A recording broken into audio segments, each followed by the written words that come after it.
I think, one of the important things in terms of your practice is to not search for answers. Um, the practice works upon your pranic patterns and your samskaras and your neural pathways, all these things, you know, um, without that. So one of the things that I would just maybe point out from a yoga practice point of view is that, um, the sutras or the teachings, that's in the Bhagavad Gita too, but like, all actions, right, are going to produce like what they call seeds in yoga. And so it'll feel like maybe a better seed, like you know what I mean? It'll seem like a positive, but really from like, just from that point of view, it's like what you really want to do is to learn to stay still, which you're clearly learning because you're like, I just realized I don't have to do any of it, right? Like I don't have to do anything, which is kind of the lesson. And then, you're kind of attempting to train your system, right, to be non-reactive.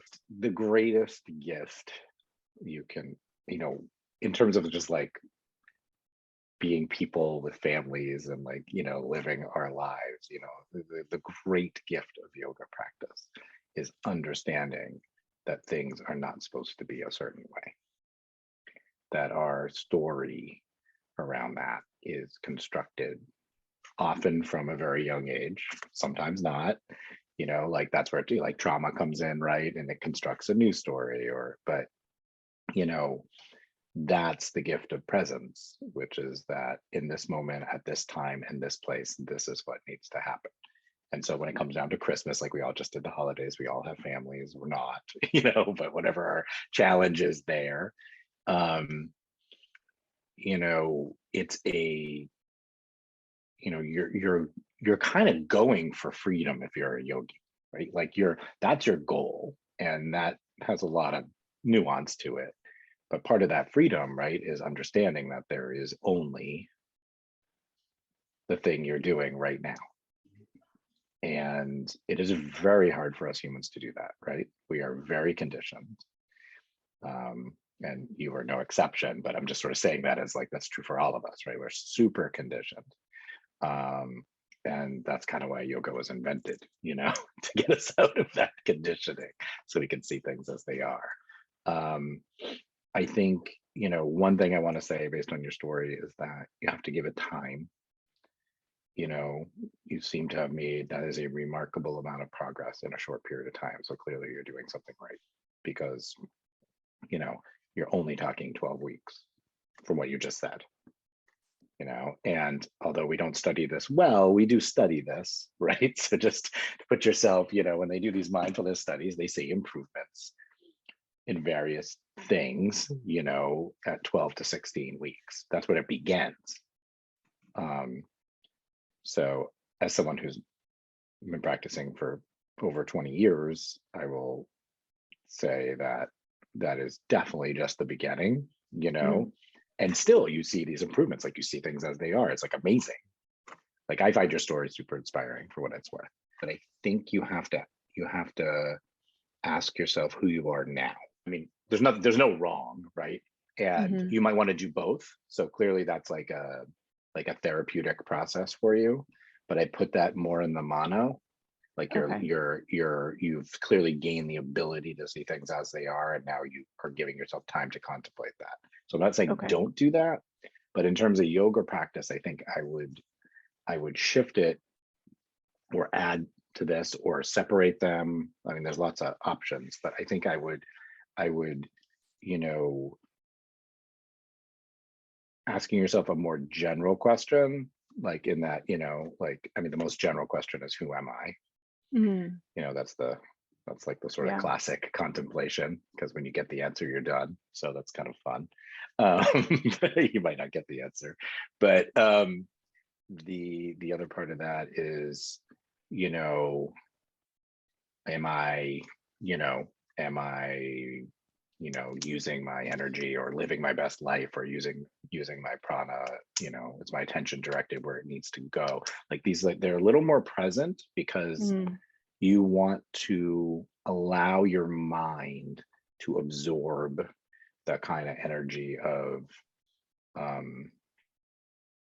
who you are now, and allow that kind of to move so you don't get stuck. It's really all about not getting stuck, in terms of practice. So, you don't want to accidentally cement any stories when you're a meditator. As you continue this, you're going to find out that your last story was wrong and the next story is wrong and the next story, like it's all stories, right? Point. So bodies are different and not everybody's set up, right, to sit like cross-legged all day, period, no matter how many like stretches you do. Oh, okay. Because it takes the pressure, right? You're sitting, back on your heels, except it takes all the pressure off, and they come in every size. So, I mean, it literally took me, and this will not be your case, hopefully, but like I've been through so many meditation benches in my pursuit of comfort, and this is an issue for everybody who sits for long periods of time. The traditions, you're doing these Kundalini practices that are, handed down, from Yogi Bhajan, or I guess, right, who was very comfortable sitting in lotus or whatever, for 14 hours a day. That's not you. And, as a kind of budding yoga therapist, you should really take that in.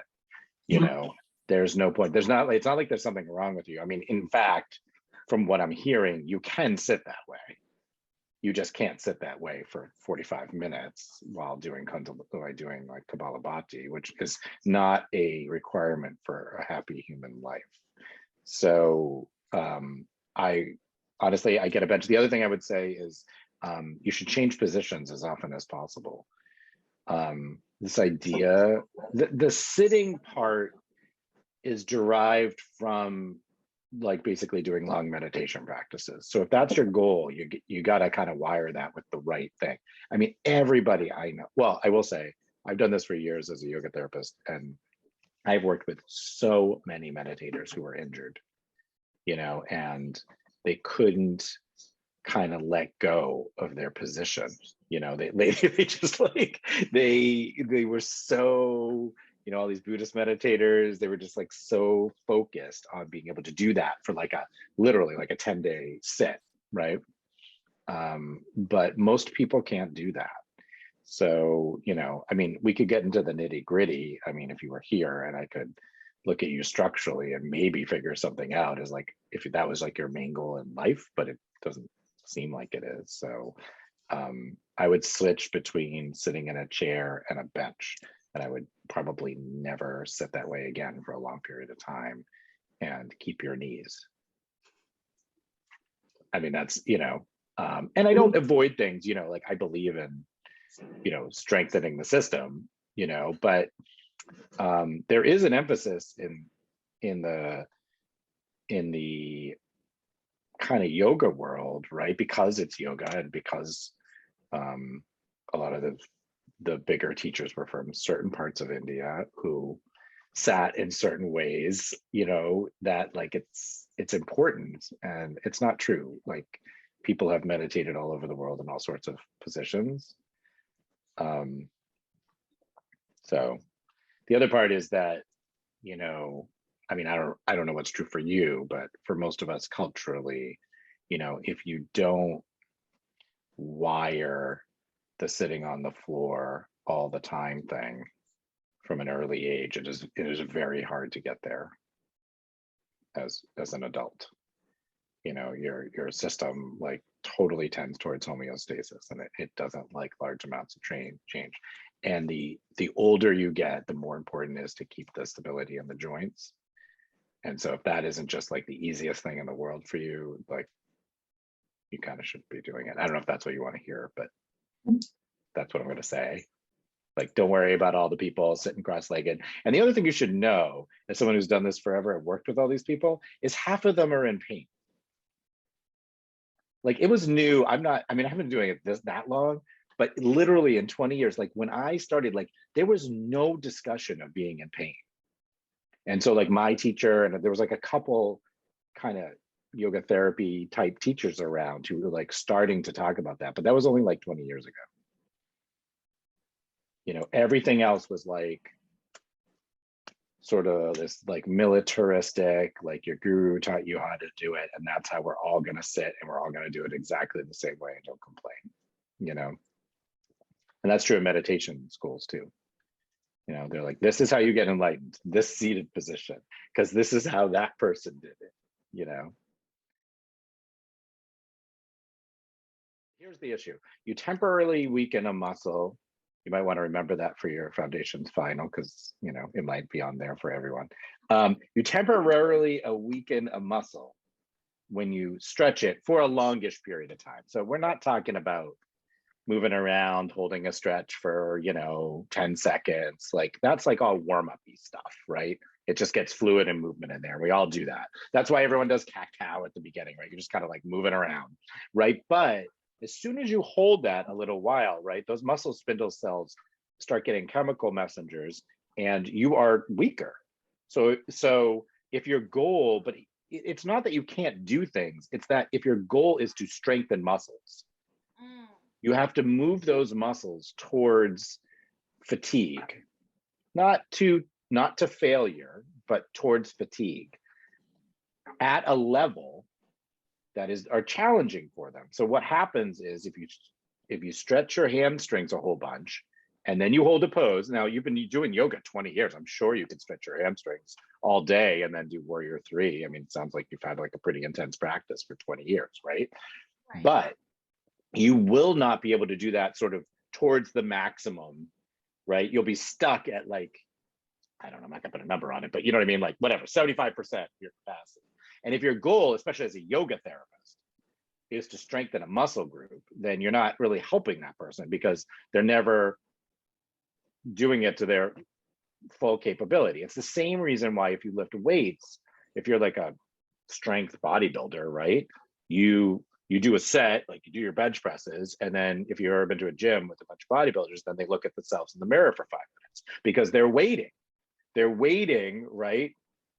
Because if they do it before then, like because of all the processes in the muscles, they're not going to be as strong and they won't be able to max again, and their muscles won't grow. So it's literally the same theory, just kind of made smaller for yoga. It does not mean you can't stretch before you do something as like a human, though. But you would be ill-advised, which now people seem to know, but like when I was a kid, nobody knew this. You don't stretch before you run. Yeah. Right. And that's why it's like now you've weakened everything and you're asking it to like work super hard, and all those endurance fibers that are supposed to work hard are now weakened, you know? So when you stretch, you get endorphins. So yoga feels good. So who's going to be the most popular yoga teacher? Like A, the one that looks the best, always, because we like looking at ourselves, like we like that. And then B, the person who makes everybody or enough people feel really good, like endorphin wise. It doesn't mean that it's getting you to your goals. It's why yoga, you have 33 million people in the US doing yoga regularly. I think that's the stat. But I don't think you have 33 million people like resistance training. Why? Because you might feel good over the long term, but like if I ask you to pick up like 100-pound weight with your back muscles, you're not like, this is awesome. This is so, right? Like I feel so good and happy. It's not really how it works. So as a yoga therapist, you got to shift because you're trying to accomplish goals. And what I want to say is that's not exactly the same as yoga class, right? Different set of goals in yoga class. But if you do it too much, if you stretch too much before strengthening, like, so what I see people getting injured all the time, and I've been to a million yoga classes, is yoga classes are too long. I'll just say it, they're just too long. Like asana classes are too long because, you know, an hour 15 is too long for most of the people in the room to do what they're asking them to do with integrity. So they're either too long or they're not set up right? So you've got people, it all goes pretty well, right? You warm up, you do some standing poses, going pretty well, right? Using your big muscles in your body. And then you do a bunch of other stuff. And then, and I'm sure you've taught classes this way, because we all have, because we've been doing this forever. And then you're like 55 minutes in, and you're like, let's do a handstand or whatever you're doing, right? And this person has already done like 45 chaturangas, side plank, whatever, some sort of reverse, I don't know what you call that. Can't think of the name now, but whatever. They've used all those muscles over and over again and stretched them. And now you want them to do like the hardest thing they're going to do all day. And they get hurt because they start compensating everywhere, right? Like that handstand should have been at like minute 20. So you could think of it that way. Like, where are my peak poses? Minute 55, you should be deep in your pranayama or something. Like, if you're doing muscle strengthening activities, like nobody does muscle strengthening activities for an hour. It's a weird thing to do. So if you're doing a yoga class that involves a lot of muscle strengthening, it should all be way packed. It should be front loaded. I'm of two minds. I've done both, one mind is if someone's willing to do yoga and is not a danger to themselves or you, then as long as you're not communicating that somehow that's gonna negate right, the alcoholic behaviors, sort of like the way you teach a yoga class. Someone comes in and they're actively using, but you don't see any signs of that in the class, you'd probably let them stay, right? Right. So that's one. And then your other possibility is, I'm not sure that practicing, if you don't see it that as an option, then the other possibility is, I'm not sure this is going to be helpful until you're not actively using. So those are your working with people. I've made that judgment based on their behavior in the session. And I've worked with lots and lots of, particularly people who use heroin. I've had a lot of experience, and I've seen them go through cycles, and there's some people that I've like kind of stuck with through the using cycle. Usually they disappear eventually, because it gets bad enough, and then they like kind of sober up and reappear. But it's kind of a judgment call in that way. I don't know that I have like a pat answer. It is very hard to work with somebody who's using. I mean, yeah. But if there's some sort of benefit for them and you don't see any kind of downside for you, I mean, sometimes people are coming because it's just their like one thing that they're able to do at that moment, but so it's like more almost like a safety issue for you. Well, so if you want to build energy in general, you're going to focus on the inhalation. And if you want to calm the nervous system, right, and sort of, I'm not going to say have less energy, but be more balanced in that way, right? You're going to focus on the exhalation. Yes, you're going to slow down the breath, and you're going to do it through the exhalation, not the inhalation. So, do you know the terms Brahmana and Langana? Have you heard those terms? Have you heard that before? Yeah. So there's this concept of Brahmana and Langana, which is basically what we're talking about, which is Brahmana is more energy and expansion, and it's all based on inhale. So, you could do it so if someone's very depressed, if they have like clinical depression, you might do like a Brahmana practice, which is all expansions of inhale. So the more you inhale, right, the more energy you bring in. You can think of it that way, simple, right? The more invigorated you feel. That also turns on your sympathetic nervous system a little, which isn't a bad thing necessarily. But if you're vata imbalanced, what's often going on is you have some a little bit too much sympathetic response. And just from a more yoga point of view, right, you have all this like swirly energy. So you're trying to sort of calm that all down. And so what you want to do is a Langana practice, which is all based on the exhale. Okay. So, and that exhale, you want it to be nice and smooth and long. And you see, like in the pranayamas, that's how it is, right? Like you tell someone to inhale for 6 and then exhale for 9, right? Like, so you're slowing down the rate of the breath, but you're not saying inhale for 9 and exhale for 6, which is a very different feeling. So what I actually recommend is just to do that yourself. Double the inhale versus the exhale, and then double, right, the exhale versus the inhale. So like, Okay. work yourself up to breathing in for 12 and exhaling for 6. I mean, I wouldn't recommend this in general, not as for to teach, but try that. And then in another sit, inhale for 6 and work yourself up to exhaling for 12. And then you'll understand it forever, right? It's a completely different experience in terms of what you're left with. Both of them will focus the mind, like all yoga. We talk about this a lot here, like all yoga, right? If you take a bunch of people who are not doing well, it's generally better than doing nothing. Like that's what we've discovered through studies, because they do all these studies and they don't even tell you what they did, right? They say we took 40 people, they did yoga, they were depressed, they were less depressed. We took 40 people, they did yoga, they were anxious, they were less anxious. Took 40 people, it doesn't matter what it is. They were grieving, they felt better about their grief, sure. But in general, like all that those inhales, right? And especially if you retain, like you inhale and you retain the breath, that's going to make the mind move more. And just for a little fun, this all comes from this concept of, so prana, like upwardly moving prana, animates the mind. And so there's this word kumbhaka, which is like retaining the breath out.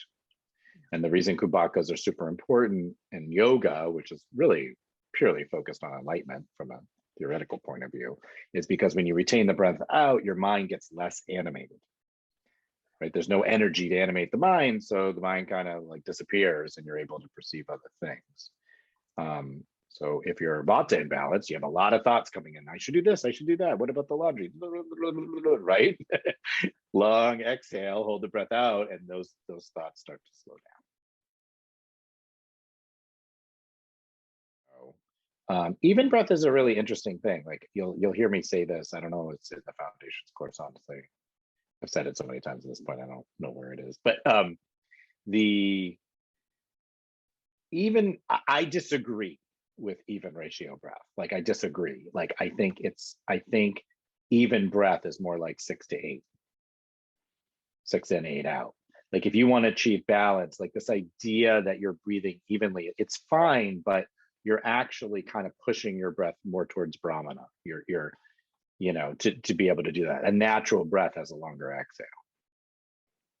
So if you're thinking about it more like natural breathing, like what you'd want your body to do, like in an ideal world at rest, then we'll go. But in an ideal world at rest, you have longer breath cycles. Your body needs less movement and oxygen to achieve the like optimal oxygen CO2 ratio in your system. So what that means is the thing you want to work on is being able to breathe less per minute.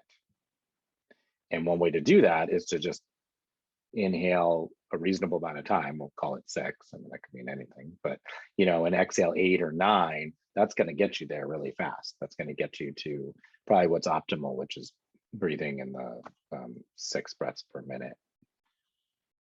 Right. And there's people who study breathing like outside yoga who are really into this, and that's what they end up concluding too, where you end up actually healthier, if you slow down that breath. And you don't slow down the breath by increasing inhale, even though it's a little counterintuitive, but just take my word for it. It's not the best way for now. Take my word for it.